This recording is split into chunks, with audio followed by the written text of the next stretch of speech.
تو یہ چیز نیچرل ہے. جیسے کوئی پوچھے کھانا کھانے کا طریقہ کیا ہے، تو بھائی منہ میں نوالا ڈال کے چباؤ، نگل لو، خود بخود فطرت سکھاتی ہے انسان کو. تو ایسی زوجہ کے قریب فطرت خود سکھا دیتی ہے. ہاں شریعت نے جس طریقے کو حرام قرار دیا ہے وہ سب کو معلوم ہے کہ جو ہے وہ اللہ تعالیٰ نے جو بدکار لوگ جس طرح سے کرتے ہیں، جو لڑکوں سے بدفعلی کرنے والے لوگ ہیں، وہ طریقہ حرام ہے. تو باقی اللہ تعالیٰ نے میاں بیوی کا معاملہ رکھا ہے، ایک دوسرے کا لباس ہے، تو کمرے کی باتیں ہیں وہ جیسے چاہیں مناسب سمجھے، وہ ان کا اپنا ذاتی عمل ہے، اس کا کوئی خاص طریقہ نہیں ہے. اور یہ نیچر انسان کو خود سکھاتی ہے. نہ یہ طریقے نہ کسی سے سیکھنے کی ضرورت ہے. بعض لوگ تو حد درجے کی بے شرمی کرتے ہیں. وہ شادی سے پہلے جو ہے وہ فحش فلمیں دیکھتے ہیں تاکہ ہمیں طریقہ آ جائے. یہ انتہائی درجے کی بےہودگی ہے، انتہائی درجے کی ایک لعنتی عمل ہے یہ. تو یہ کوئی خاص طریقہ نہیں ہے. میاں بیوی ایک دوسرے کا لباس ہیں، وہ جس طرح سے ایک دوسرے کو سیٹسفائی کر سکتے ہیں وہ کر لیں، تاکہ ان کی توجہ کسی اور طرف نہ جائے. وہ حلال کی تسکین ان کی بند کمرے کے اندر ہو جائے. اور یہ باتیں لوگوں سے شیئر بھی نہیں کرنی چاہیے. آج یہ بھی ایک حرام کاری ہو رہی ہے. میں بہت سخت الفاظ استعمال کر رہا ہوں اس لیے کہ یہ، اور میرے پاس کوئی ہلکا لفظ نہیں ہے. وہ کیا ہوتا ہے کہ مرد اپنی زوجہ سے ہم بستری کر کے اس کے راز دوستوں کے سامنے فاش کر رہا ہوتا ہے، میں نے ایسے کیا، میں نے ایسے کیا. لڑکیاں بتا رہی ہوتی ہیں اپنی فرینڈز کو کہ میرے شوہر نے میرے ساتھ ایسے کیا. یہ بہت لعنتی عمل ہے. آپ صلی اللہ علیہ وسلم نے فرمایا جو عورت اپنے شوہر کے راز یا شوہر بیوی کے راز فاش کرتا ہے اس پر لعنت ہے. حدیث کا مفہوم ہے یہ. تو یہ بند کمرے کی میاں بیوی کی باتیں، جس طرح سے وہ ایک دوسرے کو سیٹسفائی کر سکتے ہیں وہ کریں، ایک دوسرے کے لیے وہ حلال ہیں. اور بس وہ طریقہ جو لڑکوں سے بدفعلی والا طریقہ ہے وہ طریقہ اسلام میں حرام ہے. اور اسی طرح اورل سیکس پہ بھی میں ایک کلپ ریکارڈ کروا چکا ہوں، وہ بھی سن لیا جائے، یا علماء کی جو اس بارے میں رائے ہے وہ دیکھ لی جائے. تو اس کے علاوہ جو بھی ہے میاں بیوی ایک دوسرے کے لیے اللہ نے حلال کیے، کوئی خاص طریقہ نہیں ہے. اور یہ حیا کی باتیں، ان کو بند کمرے کے اندر ہی رہنا چاہیے ان چیزوں کو. اور اس کے لیے جو فحش فلمیں دیکھی جا رہی ہیں یہ بہت غلط حرکت ہے. اور اس کو نا ایک ایجوکیشن کا نام دے دیا گیا اس زمانے میں، اور سیکس کی تعلیم کے نام سے بچوں کو پڑھایا جا رہا ہے اسکول میں. یہ سب بےہودگی ہے. لاکھوں سال سے انسان دنیا میں زندہ ہے، تو کیا اس کو یہ پتہ ہی نہیں تھا؟ اور یہ ساری 6 ارب انسان ایسے ہی بغیر تعلیم کے پیدا ہو گئے ہیں کیا؟ تو یہ تو چیزیں نیچر خود سکھا دیتی ہے انسان کو کہ کیا کرنا ہے، کیسے کرنا ہے. اس میں کوئی اسکول کالج میں پڑھنے کی ضرورت نہیں ہے. ہاں شرعی احکام اس کے 2-4 ہیں، وہ علماء بتاتے رہتے ہیں، وہ کتابوں میں لکھے ہوئے ہیں کہ کون سا راستہ حرام ہے اور کون سے راستے میں آنا جائز ہے. تو اس لیے میں نے بہت ہی دل پہ پتھر رکھ کے آج اس کلپ کو ریکارڈ کروایا ہے، تاکہ لوگ اس بارے میں غلط طرف نہ جائیں اور ایک چیز کو ایک بہت بڑا ایشو نہ بنا لیں لوگ. بیوی کا شوہر کو ہم بستری سے روکنا. حدیث میں ہے کہ جو بیوی اپنے شوہر کو ہم بستری کرنے سے انکار کرے اس پر رات بھر لعنت برستی ہے. اس حدیث کی وضاحت فرما دیں. نیز اگر شوہر، یہ تھوڑا حیا کے خلاف مسئلہ ہے، شوہر کوئی ایسا طریقہ استعمال کرتا ہے نا ہم بستری کا جس سے اولاد نہیں ہوتی، تو کیا بیوی کو اسے منع کرنا چاہیے یا نہیں کرنا چاہیے؟ دیکھیں حدیث میں آتا ہے کہ کوئی شوہر اپنی بیوی کو رات کو اپنے بستر کی طرف بلائے، یہ کنایہ یعنی ہم بستری کرنا چاہتا ہو، عورت منع کر دے، فرشتے اس پہ ساری رات لعنت بھیجتے ہیں. بالکل صحیح حدیث ہے. اب ہمارے بعض اسکالر کیا کرتے ہیں، جب ان سے یہ بات پوچھی جائے تو وہ بات کو گھما دیتے ہیں، سیدھی سیدھی بات نہیں بتاتے کہ بھئی یہ شریعت میں مرد کا حق ہے کہ عورت اس کو ہم بستری سے نہیں روک سکتی. کیونکہ ویمن رائٹس کے نام پہ آج کل بہت تحریکیں چل رہی ہیں، تو وہ بھی کچھ لبرل اسکالرز ہیں جو ہر وقت جو ہے نا کوشش کرتے ہیں کہ خواتین ہم سے ناراض نہ ہو جائیں. تو بھئی آپ شریعت کا حکم بتائیں صاف صاف، چاہے عورت خوش ہوتی ہے ناراض ہوتی ہے. بعض حقوق مردوں کے ہیں بعض عورتوں کے ہیں، تو وہ بتانے پڑتے ہیں. تو اسی طرح عورت کا بھی حق، مرد کا بھی حق یہ ہے کہ عورت، اگر مرد اس کو ہم بستری کے لیے بلاتا ہے تو عورت اسلام میں منع نہیں کر سکتی، اس کے لیے گناہ ہے. ہاں بیمار ہو تو ایک الگ بات ہے، بخار ہے اس کو، کوئی واقعی بیماری ہو تو پھر ایک الگ بات ہے. نارملی اس کو اجازت نہیں ہے کہ وہ شوہر کو منع کر دے، بلکہ اس میں حدیث میں بہت سخت تاکید ہے.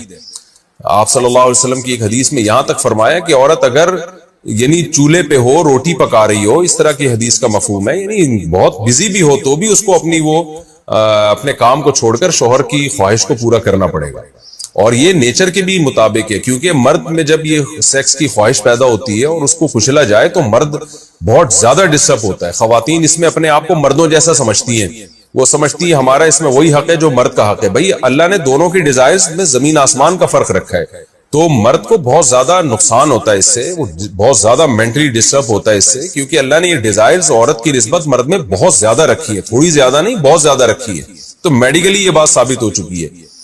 تو دوسرا ایک تو مینٹلی بہت زیادہ ڈسٹرب ہوتا ہے وہ، دوسری بات یہ کہ پھر اس کے گناہ کی طرف توجہ جائے گی، وہ حرام کاموں کی طرف جائے گا.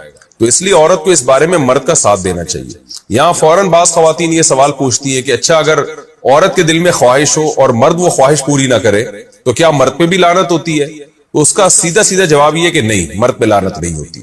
اس کی وجہ یہ ہے، دو اور دو چار کی طرح میں صاف بات کروں گا. وجہ اس کی یہ ہے کہ عورت کے لیے مرد کی اس خواہش کو پورا کرنے میں عورت کی کوئی انرجی نہیں استعمال ہو رہی، جبکہ اگر مرد کا موڈ نہ ہو اور عورت کا موڈ ہو تو پھر مرد اپنے آپ کو پریپیئر نہیں کر سکتا، اس کے لیے بہت تکلف کرنا پڑے گا اس کو. اخلاقی طور پر تو ٹھیک ہے، مرد کو یہی حکم دیا جائے گا کہ زوجہ کی خواہش کو پورا کرے، لیکن اس پر شریعت نے لازم نہیں کیا ہے، کیونکہ ایک چیز مرد کے اختیار میں نہیں ہے تو لازم کیسے ہو سکتی ہے؟ یعنی ایک آدمی کا وہ ذہنی طور پر تیار ہی نہیں ہے اس کے لیے، تو مرد کے لیے تو جب تک ذہنی طور پہ تیار نہ ہو یہ عمل کر نہیں سکتا، جبکہ عورت کر سکتی ہے. تو انرجی جو استعمال ہوتی ہے نا اس میں بہت زیادہ، وہ تو مرد کی انرجی یوز ہوتی ہے. تو شریعت اس کو کیسے پابند بنا سکتی ہے کہ اس کے ذہنی طور پر وہ مینٹلی تیار سے یعنی ایک عمل کر سکتا ہے؟ تو یہ ظلم ہوتا ہے اس کے اوپر کہ وہ مینٹلی تیار نہیں ہے اور اس کو شریعت کہے کہ اگر بیوی آپ سے مطالبہ کر رہی ہے اور آپ مطالبہ پورا نہیں کرو گے تو آپ پر لعنت ہوگی. تو وہ اس لعنت سے بچنے کے لیے اپنے آپ کو مینٹلی کیسے تیار کرے گا؟ بعض دفعہ تیار کر لیتا ہے، بعض دفعہ نہیں ہو پاتا. اس کا تو دماغ سے بہت گہرا تعلق ہے. تو اس لیے مرد کے لیے تو شریعت نے حکم یہ کیا ہے کہ 4 مہینے میں کم از کم ایک دفعہ اس پر لازم ہے کہ وہ اپنی زوجہ کی خواہش کو پورا کرے. اور ویسے جب زوجہ میں خواہش ہو تو اخلاقی طور پر مرد کی ذمہ داری ہے کہ وہ اپنی زوجہ کی خواہش کو پورا کرے، لیکن شریعت نے اس پہ واجب نہیں قرار دیا کیونکہ یہ اس کے اختیار سے اوپر کی چیز ہو جائے گی. باقی عورت کے لیے اختیار ہے اس کو، ہاں بیمار ہے یا مینسز ہیں وہ تو پھر تو ایک ویسے ہی مینسز میں ہم بستری جائز نہیں ہے. باقی رہا یہ مسئلہ کہ خواتین پھر یہ کہتی ہیں کہ اسلام نے تو علمہم، قرآن کہتا ہے سکھائیں گے بھی، قرآن نبی سکھائیں گے بھی کون؟ یعنی اس کا مفہوم بھی نبی بتائیں گے. تیسرے نمبر پہ یعلمہم الکتاب والحکمہ، حکمت کی باتیں بھی سکھائیں گے جن کو حدیث کہا جاتا ہے، وہ بھی پڑھائیں گے نہیں بلکہ سکھائیں گے. سکھانا الگ ہے، پڑھانے کا مطلب پتہ ہے کیا ہوتا ہے؟ حدیث کی کتاب پکڑا دی پڑھتے رہو بیٹھ کے. سکھانا یہ نہیں ہوتا، سکھانا ہوتا ہے پریکٹیکل لائف میں اس کو لانا. سکھانا یعلم کے الفاظ ہیں، تعلیم وہ تعلیم الگ چیز ہے. تبھی کبھی ایک حدیث کو دیکھ کے کبھی فیصلہ نہیں کیا جاتا، کیونکہ تعلیم کا مطلب ہوتا ہے ایک بات کی ایکسپلینیشن آگے آ رہی ہے، اس کی ایکسپلینیشن ادھر آ رہی ہے، تبھی ساری حدیثوں کو سامنے رکھ کر حدیث کا مطلب بیان کیا جاتا ہے. کبھی بھی ایک حدیث کو دیکھ کے فیصلہ نہیں کیا جائے گا. سمجھتے ہو کہ نہیں سمجھتے؟ آج بہت سے اسکالرز حدیث کا ریفرنس دیا، لوگ کہہ رہے بھائی یہ تو حدیث ہے، یہ بھی حدیث ہے، اس کے علاوہ بھی بہت ساری حدیث ہیں، ان کو ملا کے دیکھو. قرآن کیا کہتا ہے کہ جو قتل کرے گا ہمیشہ جہنم میں جلے گا، لیکن اہل سنت والجماعت میں کسی کا بھی عقیدہ نہیں ہے کہ قاتل اگر مسلمان ہے تو ہمیشہ جہنم میں رہے گا، بلکہ ایک دن گناہ کی سزا کھانے کے بعد نکل آئے گا. حالانکہ قرآن کے الفاظ ایسے نہیں ہیں. وجہ کیا ہے؟ قرآن میں دوسرے مقامات پر اس کی تشریح ہے، تو اس طرح حدیثوں میں بھی ہے. تو یہ جو ہوتا ہے نا کہ چند چیزیں دیکھ کے فتویٰ دینا شروع کر دینا، یہ جہالت کی بات ہے. اور غیر مسلم بھی بہت سارے ایک حدیث دیکھ کے اعتراض کر رہے ہوتے ہیں، دیکھو نبی نے یہ فرمایا. میں اکثر ایک حدیث پیش کرتا ہوں، حضرت ابو ذر نبی کے پاس آئے، یا رسول اللہ کہ اگر مسلمان کوئی زنا کرے اور چوری کرے تو کیا ہوگا؟ نبی نے فرمایا مسلمان جنت میں جائے گا. ابو ذر نے فرمایا وَإِن زَنَا وَإِن سَرَقَ، زنا کرے چوری کرے پھر بھی؟ آپ نے فرمایا وَإِن زَنَا وَإِن سَرَقَ، زنا کرے گا چوری کرے گا پھر بھی کہاں جائے گا؟ جنت میں. متفقن علیہ حدیث ہے. پھر حضرت ابو ذر نے پوچھا وَإِن زَنَا وَإِن سَرَقَ، اگرچہ زنا کرے اگرچہ چوری کرے؟ آپ نے پھر فرمایا وَإِن زَنَا وَإِن سَرَقَ، زنا کرے چوری کرے جائے گا کہاں؟ جنت میں. پھر حضرت ابو ذر نے فرمایا یا رسول اللہ وَإِن زَنَا وَإِن سَرَقَ، وہ حیران ہو رہے ہیں نا، اتنے بڑے بڑے گناہ کرے بھی کہاں جا رہے ہیں؟ جنت میں جا رہے ہیں بھائی.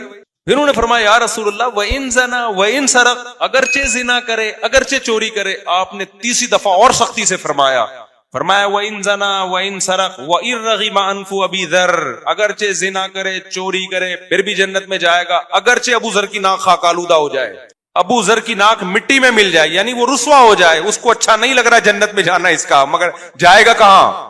جنت میں جائے گا.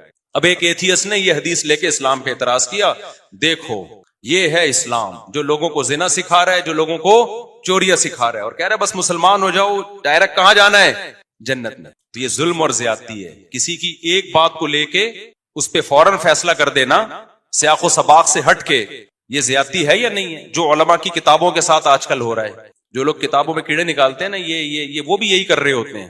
جن لوگوں کی ساری زندگی قبر پرستی کے خلاف گزری ہے ان کو قبر پرست کہا جا رہا ہے. جن کی ساری زندگی توحید کے پرچار پہ گزری، توحید کے پرچار، ان کی 2-3 عبارتیں لے کے ان کو مشرک قرار دیا جا رہا ہے. تو یہ وہی کام ہے جو ملحد لوگ کرتے ہیں. تو اس کا کیا جواب ہے؟ بھائی سامنے ابو ذر تھے.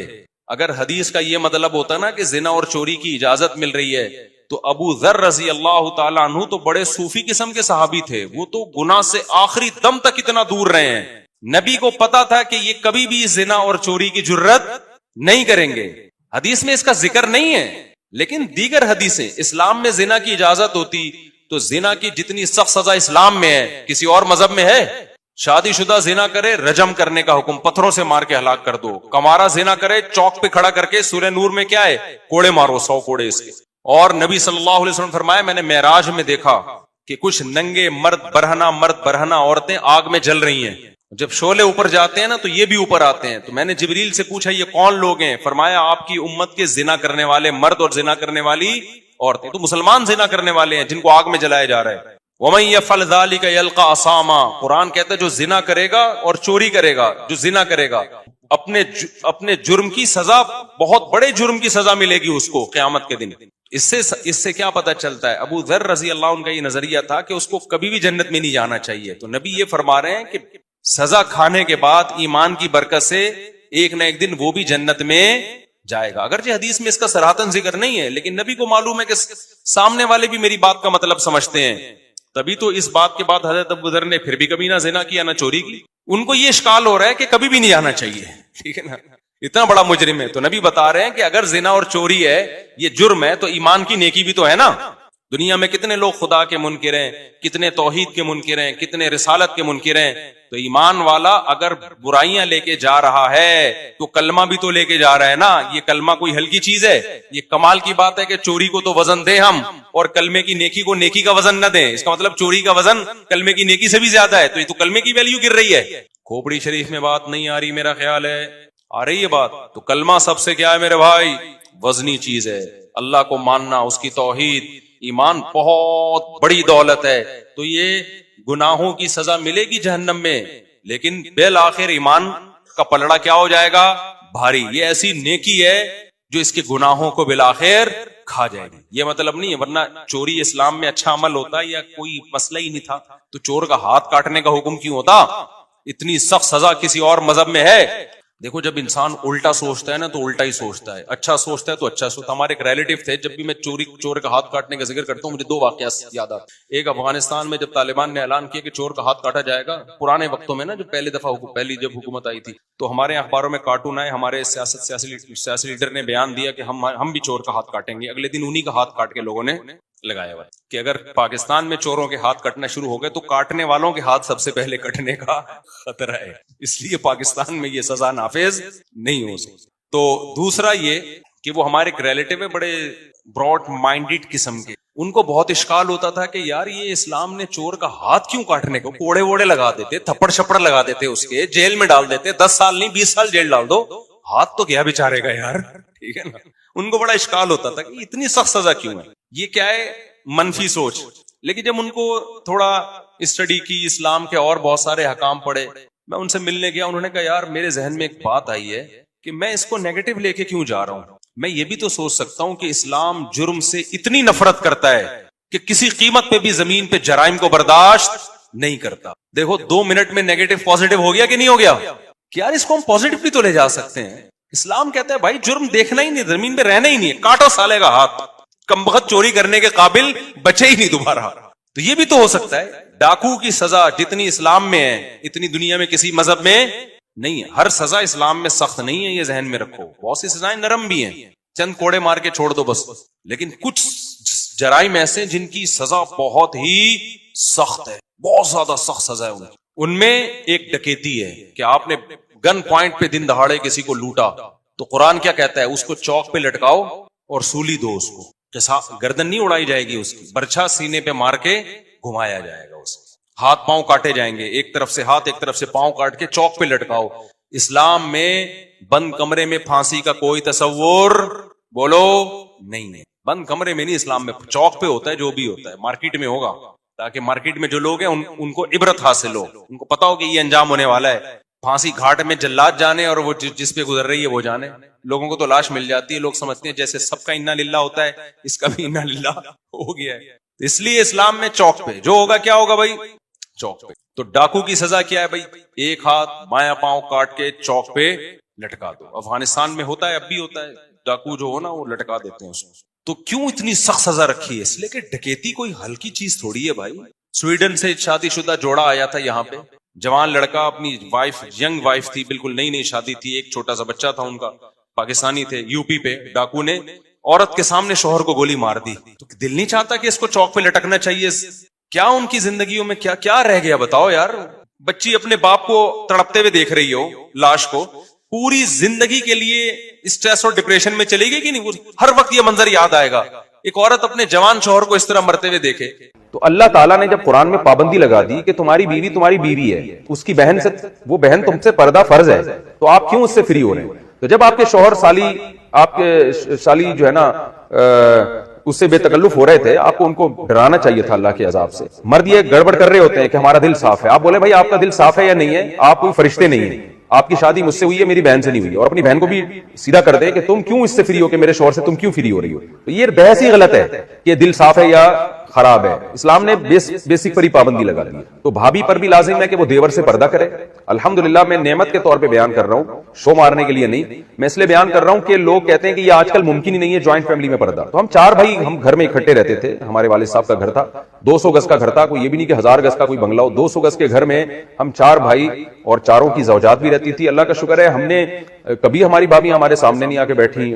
ہم رہے ہیں, کئی سال اکٹھے رہے ہیں. بھابھی ہم سے پردہ کرتی تھی, میری زوجہ میرے بھائیوں سے پردہ کرتی ہیں. حالانکہ ہم سب بھائی بے تکلف ہیں, لیکن ایسا الحمدللہ نہیں ہوتا تھا, اب بھی نہیں ہوتا کہ بیٹھے ہوئے ہیں اور جناب فری ہو رہے ہیں, بھابھی سامنے آ کے بیٹھ گئی اور گپے مار رہے ہیں. ہمیں تو حیرانگی ہوتی ہے کہ گھروں میں کیا ماحول چل رہا ہے, کیا بیہودگی والا ماحول ہے. تو بالکل غلط ہے. اس کو ٹھیک ہے, میں نہیں کہہ رہا کہ سارے غلط ہیں. کوئی بھابھی دیور سے بے تکلف ہو رہی ہے تو اس کی نیت خراب ہے, میں نیتوں پہ ڈاکے نہیں ڈال رہا, نہ میں شبہ کر رہا ہوں. اسلام نے ایک ضابطہ اصول بیان کر دیا ہے کہ نامحرم از نامحرم. آپ کی بہن ہے اس سے بے تکلف ہوں, اپنی خالہ سے, پھوپھی سے بے تکلف ہوں, اپنی بھانجی سے, بیٹی سے, سوتیلی بیٹی سے, یہ آپ کی بیٹیاں ہیں, پوتیاں, نواسیاں, یہ آپ کی اولادیں. اس کے علاوہ آپ کسی عورت سے فری نہیں ہو سکتے, ہاں ہو نہیں کر سکتے. ممکن ہے لوگ کہیں مفتی صاحب آپ بھی تو سما ٹی وی پہ فری ہو رہے تھے, وہ بہت لوگوں نے اعتراض کیا نا. تو میں جس سے جو میرا انٹرویو لے رہی تھی نا سما ٹیلی ویژن پہ, وہ میرے سامنے نہیں تھی, اور مجھے نہیں پتا تھا انہوں نے دوپٹہ لیا ہوا کہ نہیں لیا ہوا. میرے سامنے ایک موٹی موٹی مونچھ والا آدمی بیٹھا ہوا تھا. تو اس لیے اس کو یہ کہنا کہ سامنے بیٹھ کے کسی لڑکی سے فری ہو رہا ہوں, یہ الزام غلط ہے. تو بہرحال آپ کو چاہیے اب آپ اپنے شوہر کو پابندی لگا دیں, بولیں یہ چیزیں میں برداشت نہیں کروں گی. آپ جتنے بھی نیک ہیں, آپ کو میری بہن سے فری ہونے کی اجازت نہیں, اور اپنی بہن کے بھی اسکرو تھوڑے ٹائٹ کریں. آپ اس کی شادی کروائیں تاکہ اپنے گھر میں جائے اور یہ فساد نہ بچائے. آپ کیا شادی شدہ یا کنواری ہوئی سالی سے اگر ریلیشن ہو جائے تو اس سے نکاح ٹوٹ جاتا ہے؟ دیکھو, سالی سے ریلیشن حرام ہے, بہت بڑا جرم ہے.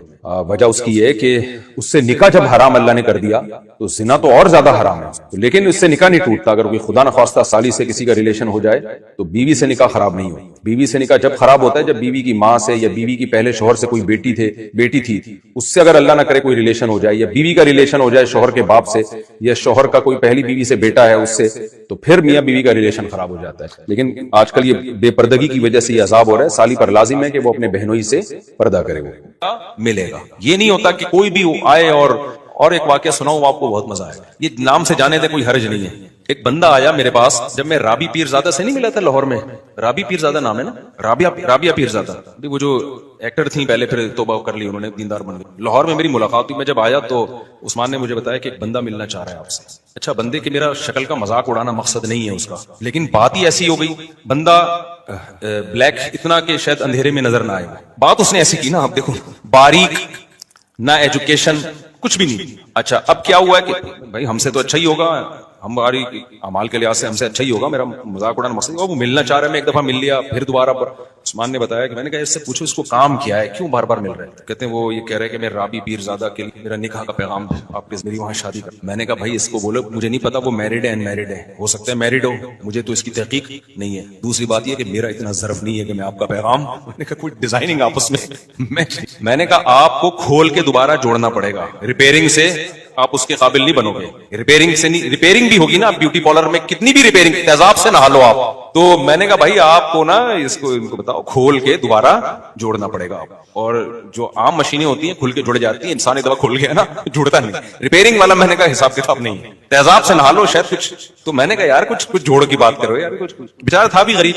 مقصد مذاق اڑانا نہیں ہے کسی کا. اور آپ کو کیا پتا میں کس کی بات کر رہا ہوں, غیبت بھی نہیں ہے, کسی کو کیا پتا. قصہ بھی اس وقت کا ہے جب میں وہاں ملاقات کر کے آیا تھا. تو اب وہ کہے کہ یار دیکھو رابی پیر زادہ میں اتنا تکبر ہے, میں بھی تو مسلمان ہوں, میں نے پیغام بھیجا.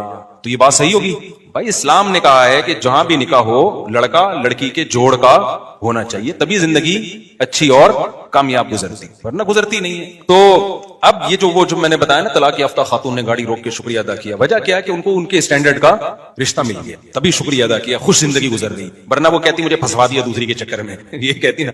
تو ایسی بہت ساری خواتین ہیں. ایک دفعہ مین یعنی بیچ روڈ پہ خاتون نے گاڑی روک کے شکریہ ادا کیا. ایک خاتون نے کہا میں اپنے شوہر کی تیسری بیوی ہوں, میرے بچے بھی میرے شوہر نے رکھ لیے اور مجھے زندگی مل گئی. یہ اتنا اس طرح کی سینکڑوں خواتین ہیں جو اب نکاح سے مایوس ہو چکی ہیں. ہماری سوسائٹی میں ان کو ٹھکانے لگانے کا, ان کو عزت کی زندگی دینے کا کوئی حل نہیں ہے. تو ہم اس لیے پاگل ہوئے ہم چیخ رہے ہیں اس پہ. ہمیں ضرورت نہیں ہے, مجھے کیا ضرورت ہے, میری تو 4 ہو گئی ہیں.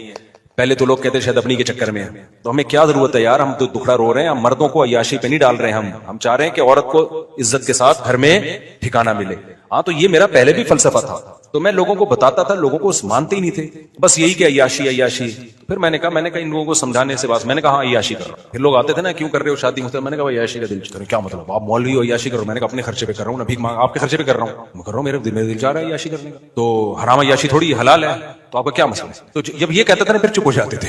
پھر کیا ہو جاتے تھے, پھر میں لوگوں کو میں کہتا یار میں اگر نہاری کھاتا ہوں اپنے خرچے پہ آپ کو اس پہ اعتراض نہیں ہے, میں اگر برگر کھا رہا ہوں آپ کو اس پہ, تو میں ایک اور شادی کر رہا ہوں تو آپ کو اس پہ کیوں اعتراض ہے. تو ایسے فضول باتیں ہیں. تو اس لیے لوگوں کو زیادہ ڈیٹیل میں جانے کی ضرورت نہیں ہے. آپ کر رہے ہو نا, لوگ اعتراض کر رہے ہیں ٹھرکی ہے عیاشی ہے, کہ بھائی ہے ہم تو ہے بھائی, ہمیں تو شوق ہے عیاشی کرنے. تو اگر کوئی حرام ہے تو بتاؤ, پھر ہم نہیں کریں گے. اگر حلال ہے تو بھائی ہمیں تو اللہ نے کیا کہا, اللہ میاں نے دنیا کی نعمتوں میں سب سے بڑی نعمت تو بیوی کو قرار دیا ہے. اور قرآن نے کیا کہا ہے, زُيِّنَ لِلنَّاسِ حُبُّ الشَّهَوَاتِ مِنَ النِّسَاءِ, اللہ نے مردوں کی نظر میں جو دنیا میں سب سے اٹریکٹیو چیز بنائی ہے نا, وہ برگر نہیں بنایا, وہ پیزا نہیں بنایا, وہ لڈو نہیں بنایا, وہ جلیبی نہیں ہے, وہ گاڑیاں نہیں ہیں, وہ بنگلے نہیں ہیں. اللہ نے مرد کے لیے, یہ حضرت بھی بوڑھے ہیں لیکن خوش ہو رہے ہیں بہت زیادہ, لگ رہا ہے جوان ہے ماشاءاللہ, حضرت بے ادبی معاف.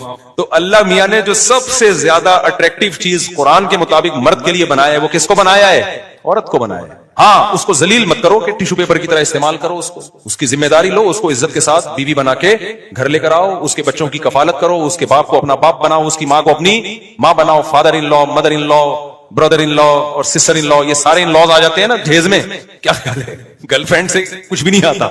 ہمیں جہیز بھی یہی ملا ہے, وہ والا جہیز تو ہمیں وہ ملا بھی نہیں. سالے ہیں میرے ماشاءاللہ ہول سیل کے حساب سے, سب کو رسپیکٹ دینی پڑتی ہے. سسرز ہیں, ساسز ہیں, ٹھیک ہے نا.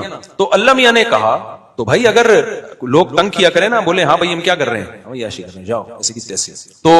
تو میں یہ کہہ رہا تھا, قرآن میں اللہ نے کیا کہا, حب الشہوات من النساء, سب سے زیادہ اٹریکٹیو ہم نے تمہارے لیے کس کو بنایا ہے, عورت کو. تو وہ ناجائز بھی ہے, وہ جائز بھی ہے. ناجائز عذاب ہے اور جائز کیا ہے, برکت ہے, رحمت ہے. ابراہیم علیہ السلام اللہ کے خلیل, انہوں نے نکاح کیا. ابھی میں نے بیان میں حضرت موسیٰ کا تذکرہ کیا نا, اللہ کو کتنے محبوب تھے موسیٰ کلیم اللہ. میں نے بتایا نا بیان میں, بار بار اللہ پروناؤن کی جگہ موسیٰ کا نام لے رہے ہیں, لمبی لمبی باتیں کر رہے ہیں. موسیٰ علیہ السلام کو جب مدین گئے تو وہ جو لڑکی آئی, اس کے والد نے ایک دفعہ آفر کی کہ میں ان 2 بیٹیوں میں سے ایک کا آپ سے نکاح کرنا چاہتا ہوں, 10 سال بکریاں چرانی پڑیں گی. حضرت موسیٰ نے کہا کہ ابے بھائی 10 سال بکریاں چراؤ پھر ایک عدد دی, میں دنیا سے مجھے بالکل بھی لگاؤ نہیں, مجھے نہیں, یا عیاشی, میں ایسے ہی زندگی گزاروں گا, اللہ اللہ کروں گا. نہ موسیٰ علیہ السلام نے فوراً کیا, ذالک بینی و بینک, ہاتھ بڑھائیں, میرا آپ کے ساتھ ایگریمنٹ کیا ہے, مجھے بیوی چاہیے, 10 سال بکریاں چرانے پر کیا ہوں میں راضی. فوراً قبول کر لیا. اس لیے علامہ ابن کثیر نے لکھا کہ اتنی بڑی فضیلت ہے نا نکاح, کہ کلیم اللہ نے 10 سال مہر میں بکریاں چرائی ہیں, اتنی بڑی فضیلت ہے. اور اس کے بعد بھی موسیٰ علیہ السلام نے نکاح کیے ہیں. بائبل میں ہے کہ 4 بیویاں موسیٰ علیہ السلام کی تھیں, تو کلیم اللہ کتنی شادیاں کر رہے ہیں, 4 شادیاں کر رہے ہیں. تو مجھے اور آپ کو کیا تکلف کی پھر ضرورت ہے بھائی, ہم ان سے زیادہ نیک ہیں کیا. اور پھر سب سے بڑی بات تو ہمارے پیغمبر کو تو دنیا سے رغبت ہی نہیں تھی. 24 گھنٹے میں ایک دفعہ بمشکل کھانا کھاتے تھے آپ کا گھر دیکھو کیسا تھا, جس